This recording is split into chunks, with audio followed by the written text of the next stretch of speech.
Rupert Murdoch, switching gears, tweeted this, praising you and your wife. I'll put it up on the screen, clearly taking a swipe at President Obama. Ben and Candy Carson, terrific. What about a real black president who can properly address the racial divide and much else?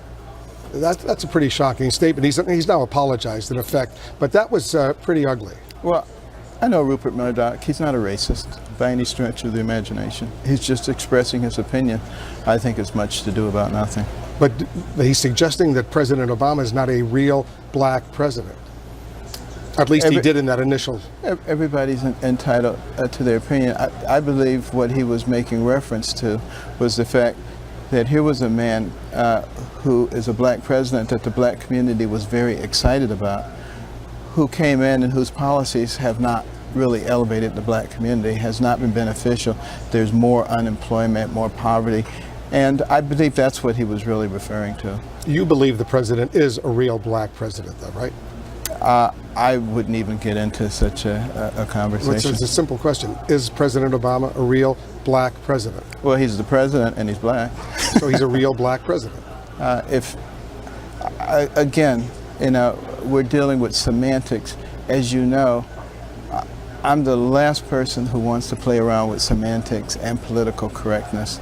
You know, Rupert Murdoch said what he said. He apologized because a lot of people took it the wrong way. I think there's so many more important issues to deal with. Because there's a whole history of these kinds of accusations, as you well know, of President Obama. Was he born? Do you believe he was born in the United States? I do believe that. Do you believe he's a Christian? He says he is. But I know he says he is, but do you believe he is? I have to take him at his word. Why can't you just say he's a Christian? If he goes to church, he believes in Christ, why can't you just simply say he's a Christian? I can simply say that I'll take him at his word. Okay. I also want you to clarify the issue of a Muslim president in the United States, because there's been a lot of uproar about that. There should be no religious qualifications to becoming president of the United States. I agree. I have no disagreement with that. And so explain why you said you don't think there should be a Muslim president. If you heard the whole conversation, I said previous to that anybody from any background, religious or otherwise, who accepts the values of America and is willing to put our Constitution above their beliefs is fine with me. And then it continued in another vein, bringing up somebody who perhaps did not fit into that category. Well, if they don't fit into that category because of their belief system, and in this case, the assumption being that they are Islamic believers, part of the Islamic belief system, which is a lifestyle, not just a simple religion, includes Sharia. Now, there are components of Sharia that will place any religion that is not the same as theirs in a category of people they call the kafir. You can do anything you want to those people and you can put them into an inferior position. You can also put women into an inferior position. You can also reap all kinds of horrible things upon homosexuals, upon divorcees or people caught in adultery and a host of other things. These things are not compatible with our Constitution. If somebody can show me how they are compatible, I'll change my mind. But if a Muslim American citizen says he or she wants to honor the Constitution, obey the Constitution, then they fit into the previous category where I said I have any problem. Could be the president of the United States. Of course they could. All right, I just wanted to make sure that we're all on the same page. Obviously, if you swear you're going to honor and obey the Constitution, whatever religion you are, or if you're an atheist for that matter, sure, you can become president of the United States. Let's get to some other issues. Jeb Bush, the Republican presidential candidate, he has just said he opposes reauthorizing the Voting Rights Act. Do you agree with him? Well, you know, he probably, I would like to understand his rationale for that. But of course I want, the Voting Rights Act to be protected. And, whether we still need it or not, whether we've outgrown the need for it, it's questionable. Maybe we have, maybe we haven't. But I wouldn't jeopardize it. Well, he says, in contrast to what Hillary Clinton says, that Voting Rights Act was written in an earlier, a few generations ago, and those kinds of regulations that existed then to make sure some of the southern states honor voting rights for African Americans, for example. He says those regulations are no longer needed because the country has moved forward. And he may well be right, but I don't see the disadvantage in maintaining the right. So you're open to reauthorizing it as well? Yes. Okay, let's talk about some of the other issues. The debt ceiling, as you know, in early November, it's got to be raised, otherwise the U.S. will fail to pay what it already has accumulated as far as its financial obligations. Sure. What would you do about that if you were president of the United States? Yeah, but if we keep raising it, it's sort of like, okay, if you've reached the limit for your fourth credit card, tell you what, why don't we get a fifth credit card? And we keep, that's not solving the problem. So, no, I am not in favor of continually raising the debt ceiling. But something's going to happen in November, and everyone agrees the U.S. has got to do something about reducing the annual deficit, reducing the national debt. But there are debts that the United States already has accumulated that have to be repaid, otherwise the U.S. goes into default. Yeah, well, there may be other places where we should be thinking about, getting rid of some of our expense. We have 4.1 million federal employees. Do we really need 4.1 million federal employees? We have 645 federal agencies and sub-agencies. Do we really need that? I mean, we need to be looking at other things. I know that Nancy Pelosi said, if you cut one penny, the whole system will collapse. You know what I say about that? It's not true. No, I think a lot of people agree there's a lot of waste, fraud, there's corruption. You can cut the federal government. A lot of jobs can be eliminated. You can cut spending. I think almost everyone agrees with that. But in the short term, you got to deal in early November with raising that debt ceiling. And people are wondering, if you were president, what would you tell members of Congress to do? I would probably make a deal if I were suddenly president now, because it's too late to do what we need to do so that we don't have to raise it. Because between now and November, you're not going to cut all that spending. Right. But I would say, if we raise it now, it is on the stipulation, and I would say, let's take all of those different agencies, you're going to cut your budget by 3 or 4%. And in other words, raise it now, but make sure that within a year, all that spending is reduced so that the deficit goes down, right, down. Because we don't want to keep having this problem. All right, well, I think you've answered that question now. Let's talk about your flat tax. What would it be? You want a flat tax across the board. You've suggested in the past tithing, as in the Bible, 10% for everyone, no matter what your income. Right. The tithing issue is proportionality, not necessarily to say that it would be 10%. 10% is an easy number to work with because people can understand the numbers. But it has to apply to everyone equally. It would probably be closer to 15%. There would be no deductions and no exemptions, because the minute that you put those in, people start migrating toward them. And some people have more ability to migrate than others do, so it makes it unfair. And I know that there are some people who say it's not fair because, the guy who made $10 billion and put in $1 billion, he's still got $9 billion left. We got to take more of his money. Well, that's socialism. And what made America great was just the opposite attitude. We would say, that guy put $1 billion in, let's make the environment even more friendly so next year he can put $2 billion in. Because the argument that some economists make, serious economists, not partisan economists, is if you do that 10% or 15% flat tax, it's going to bring in less revenue into the federal treasury, and as a result, that deficit will go up, up, and up. It may not bring in quite as much as we're bringing in now, but recognize that it will also be done in conjunction with some responsible reductions.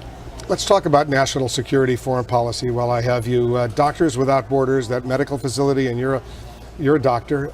You saw it was hit. A lot of people were killed, doctors, nurses, patients, staff members.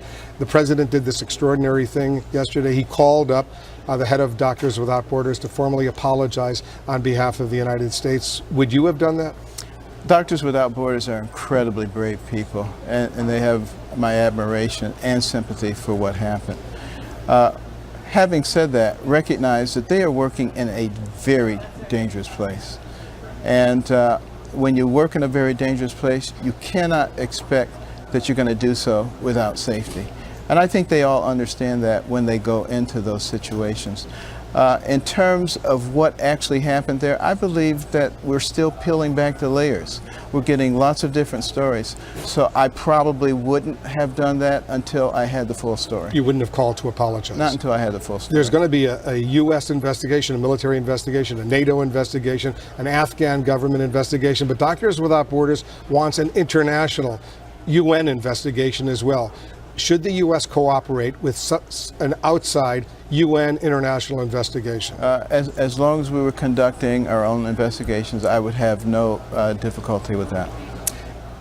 The whole issue of the war in Afghanistan, yesterday was the 14th anniversary of the start of the U.S. war.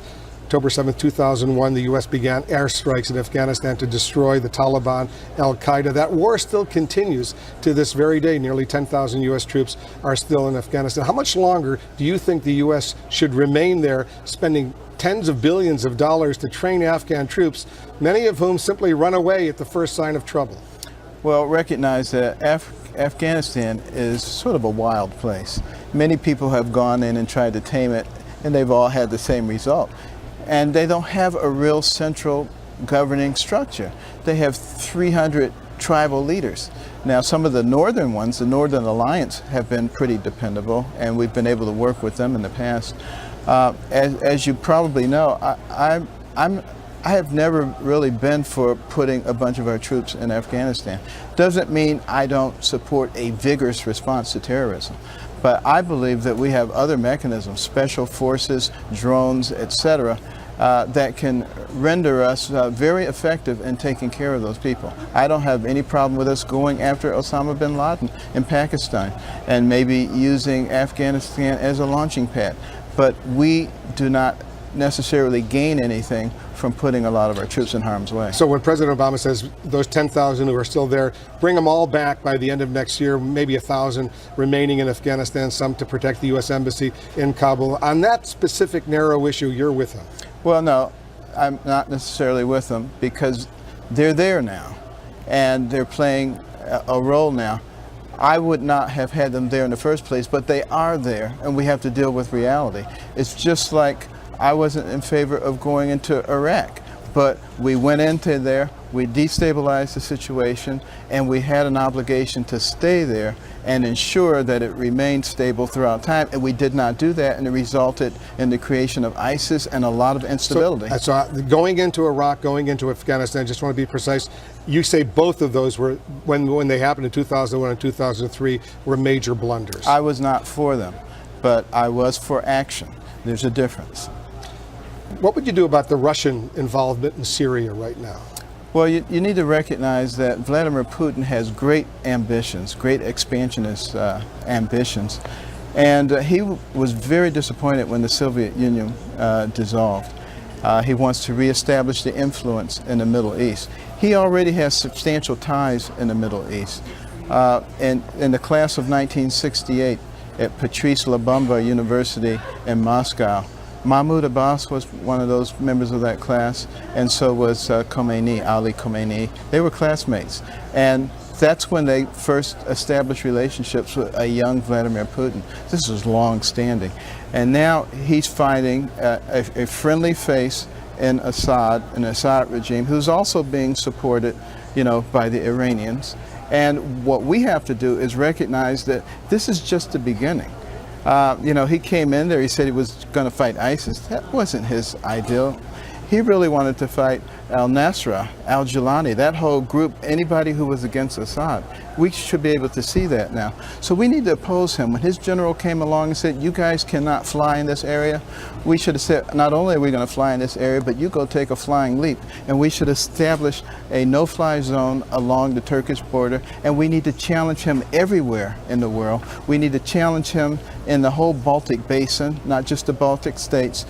We need to reestablish missile defense. We need to have more than 1 or 2 armored brigades that we float around in the area. We need to give weapons to Ukraine because they got rid of their nuclear supply on the promise that we would protect them if they were invaded.